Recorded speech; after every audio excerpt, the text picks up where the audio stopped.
That's going to be able to be like, okay, now invite that person into an interview. And we're not even looking, like hiring managers not even looking at a resume anymore. No. Okay. Why? Because human beings are reading your resumes. These, like, the ATS tools are helping them to sort them, helping them to keep them all in one place, but they're not making decisions. Your resume is ultimately going to be in a pile of 40, 50 other people who are a good fit for the job, and several human beings are going to read that. And first, they're going to read it in 6 to 10 seconds to decide if they're going to actually look at it later or if you're going straight in the no pile. And then, when you move on through the process, people are going to read it very carefully. And they're not going to want to do that if you've given them your whole life story.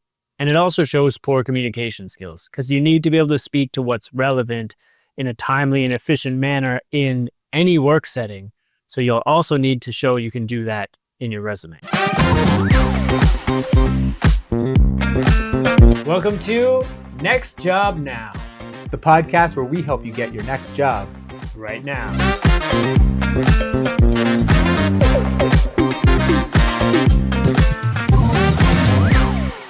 Welcome to the podcast. I'm Greg Langstaff, a certified resume strategist, and I've helped thousands of people to get new jobs.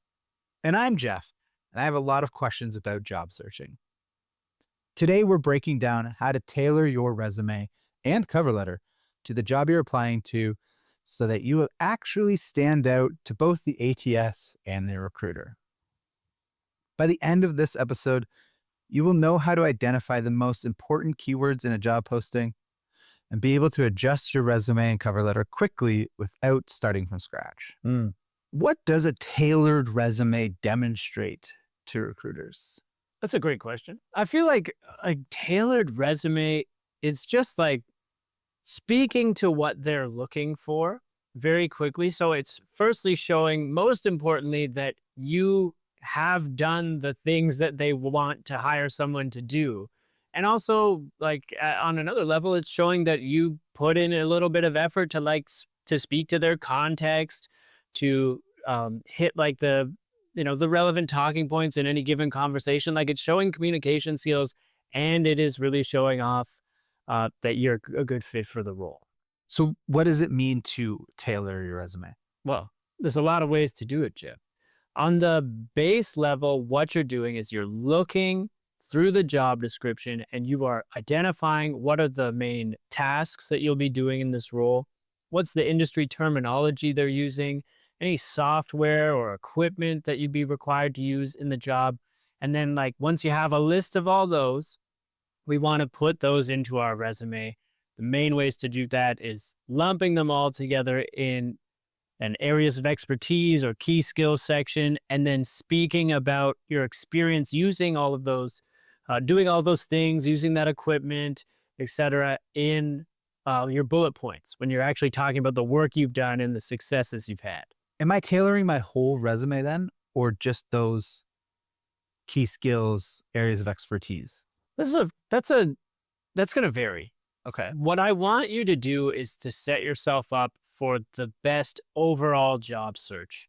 So when your dream job comes up, you might rewrite your entire resume and make sure every bullet point is important and relevant to that job. But you're not going to be able to do that if you're trying to apply to 10 jobs, 15 jobs a week. That you're going to burn out. You don't want to be spending 3, 4, 8 hours. I've heard some people tailoring their resume.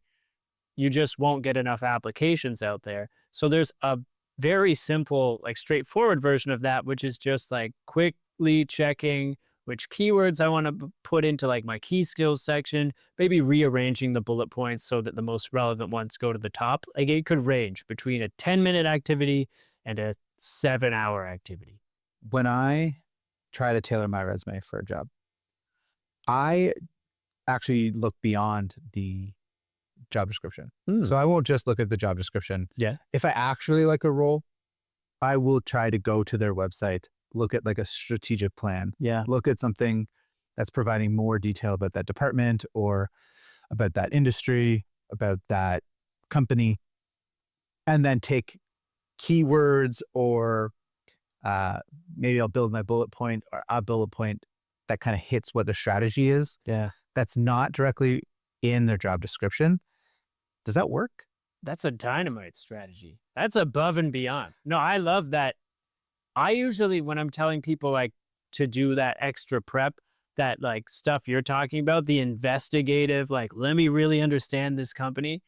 It's usually for an interview. Mm-hmm. Like, because going into an interview, you do need to know all that stuff if you're going to actually speak to them in their own context.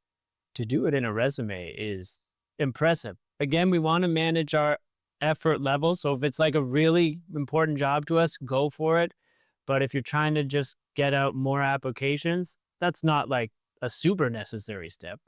So you don't recommend that for every job we're applying to, but if one is special, going that extra mile, I just feel like, is it a waste of time because it's not in the job description, so it's not going to get picked up by the ATS, or it's not going to meet the need. Like, it's only valuable once it gets into the hands of a hiring manager. But once it does get into the hands of a hiring manager, ooh, Yeah. that's nice. Yeah. So- Well, like, yeah, you want to sprinkle on a little something extra because the people who get to the hiring manager are going to be maybe the 20 best applicants for that job of the 100 that applied. So like to get into that top 5 or 7 that are going to actually get interviews among the top 20, you need a little something extra. So definitely a great idea. Oh, thank you. What about cover letters? Do we also tailor those? Next episode, we are diving into cover letters. But what goes into tailoring a cover letter? And should we be tailoring our cover letter? Yeah. Yes. Yes. Definitely yes. And yeah, come back next week. We're going to go deep on cover letters, as deep as you can go on a cover letter. But yeah, like it could be a simple thing where you just are plugging in like the company name and the job title a couple of times into the cover letter. And like if you were applying to, say, like a construction site manager role, but you also do like some engineering design, maybe you have a cover letter for engineering design and a separate cover letter for a construction site manager. And like those are kind of your two tailored things. Mm-hmm. You have the key points in each of them for those two different jobs. Like that's pretty common. And that can save you a ton of time as well. We were talking before we started recording about my experience and cover letters, and and one key thing that will happen is when I'm reviewing the 200 job applications or something for a role, I will open cover letters. Yeah. Probably more than people at home think hiring managers are opening cover letters. And when I open it, I look at it for 2 seconds. Yeah. And I'm just looking, did you apply to the job and list the title correctly? Yeah. If you did, I will probably open your resume. That I'm not even reading your full cover letter right now. Yeah. I'm just trying to see out of the 200 who actually applied to the job with intention and tailored it with intention. Now that's my short list of whose resume I'm going to review. Yeah. And I'll star that. And like, instead of writing attention to detail in your resume, show attention to detail by doing that, by putting small details into your cover letter. Yeah. And that's not attention to detail. That is, hi, Jeff, I'm interested in this position. So often I'll open a cover letter and it's, hi, hiring manager, I can't wait to work for, and it's some other department. Yeah. Yes, it's at the same university. But I'm clearly not your desired role. Yeah. And you're just mass applying to all of the roles, but you wrote a cover letter specifically for that other role. Guess what? I hope that they hire you. Do you care though if they have your name in the dear, line? I do not care in the sense of it won't make or break as much as having the wrong position, but that's a sprinkle. That is okay, let's give this a little bit more than the 6 seconds. Like, let me maybe read this. You've caught my attention because you found out who in the department is doing the hiring. Yeah. And you understand more probably what this job is and what this role is beyond the title. Now you at least know who is hiring for it. Right. You like their initiative, that they did the research. So now you trust them a bit more. So you're going to probably read the documents more closely. Exactly, because they likely are applying to a job that they are qualified for, because they should understand. If they know who the hiring manager is, they probably know what the role is. Yeah.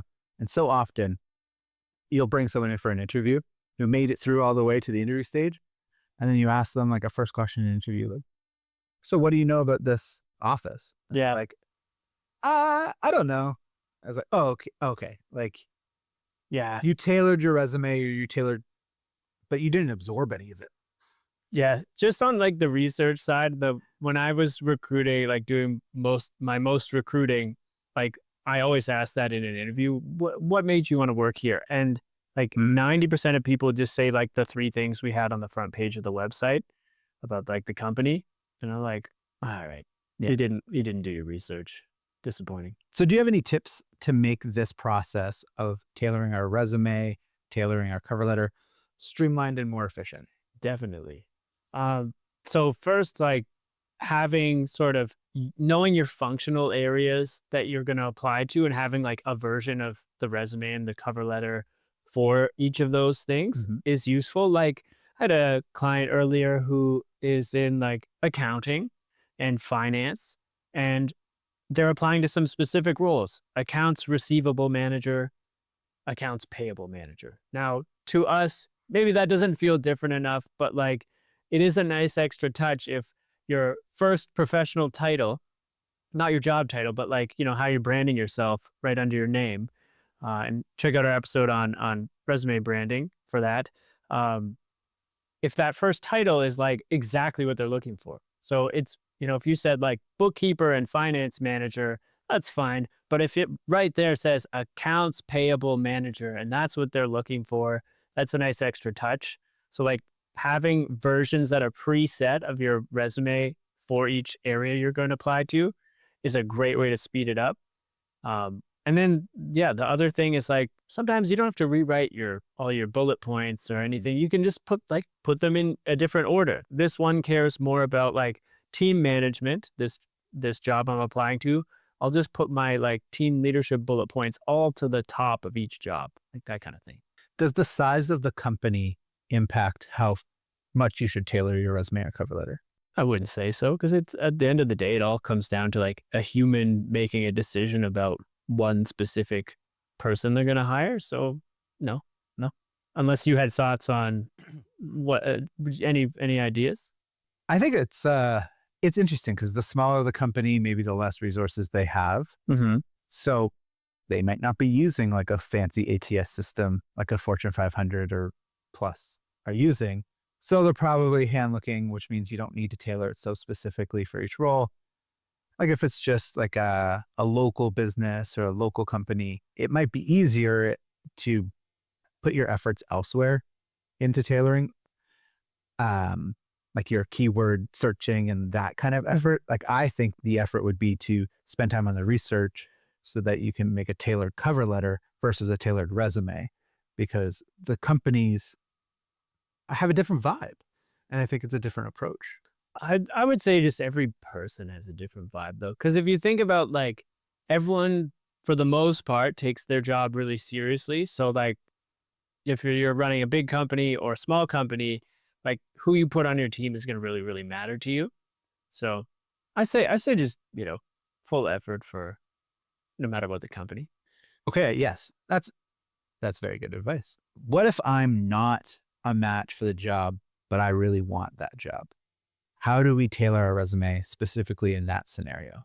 You definitely need to identify like your transferable skills to show that you are somewhat of a match. And maybe this is a situation where you write a professional summary at the top of your resume that is explaining how you feel that your past different experience uniquely positions you to thrive in this new environment, doing this new thing, and then highlighting how you have gained a lot of the skills they're looking for in previous roles, even if they weren't, you know, apparent that those are related jobs. That's probably the main way I would approach it. What are your thoughts on having a master resume that has every single job and every single duty that you've ever done, and then just highlight, delete what's not relevant to a specific job? I don't mind that at all. Like it's another nice time saving tool. So like I've heard of people like having 20 bullet points per job. And then based on the job you're applying to, you're looking at like what of these tasks or accomplishments is going to most impress the person reading this based on the job description. I'll just keep those and we'll again trim it back to like the 2-page standard resume length. With ATS and all of these systems that's pulling, why should we only stick to like a 2-page or a 1-page resume if we can put every single thing on one document, or really have a 10-page resume, Yeah. knowing that it's going to go through some scanner that's going to pull out what's relevant, the keywords. Mm-hmm. Do you see a shift in just brain dumping, and eventually just it's going to get automated, and then we'll see that's going to be able to be like, okay, now invite that person into an interview, and we're not even looking, like hiring managers not even looking at a resume anymore? No. Okay. Why? Because human beings are reading your resumes. These, like, the ATS tools are helping them to like sort them, helping them to keep them all in one place, but they're not making decisions. Your resume is ultimately going to be in a pile of 40, 50 other people who are a good fit for the job. And several human beings are going to read that. And first, they're going to read it in 6 to 10 seconds to decide if they're going to actually look at it later or if you're going straight in the no pile. And then, like, when you move on through the process, people are going to read it like very carefully. And they're not going to want to do that if you've given them your whole life story. And it also shows poor communication skills because you need to be able to speak to what's relevant in a timely and efficient manner in any work setting. So you'll also need to show you can do that in your resume. Okay. I care about this a lot. You do. Yeah. I'm not asking you to do it in 1 page. Like 2 pages is enough room to adequately prioritize a lot of experience. Like a 2-page resume could be 1,400 words if you format it correctly using the templates available on my website. It's now time for our unusual interviews, a segment where we ask each other questions we hope you never get asked. What was your favorite elementary school subject?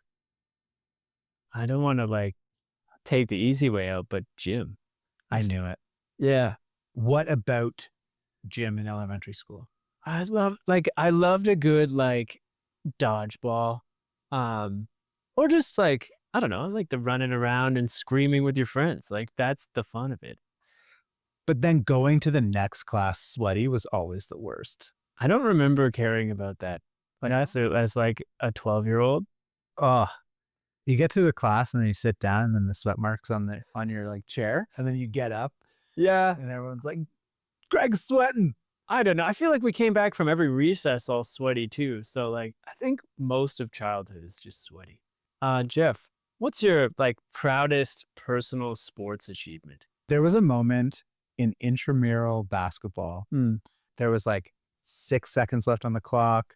I think I inbounded it and then they gave it right back to me. And it was like a boom, a little spin move up in the air, 3-pointer. And everyone rushed the court. We didn't win. All it did was push to OT where we lost. But that moment, it was a pretty cool moment. That's awesome, man. Yeah. Thanks so much for listening to this episode. Next episode, we are going to talk about cover letters. Yeah. Sweet. That should be a quick and fun one.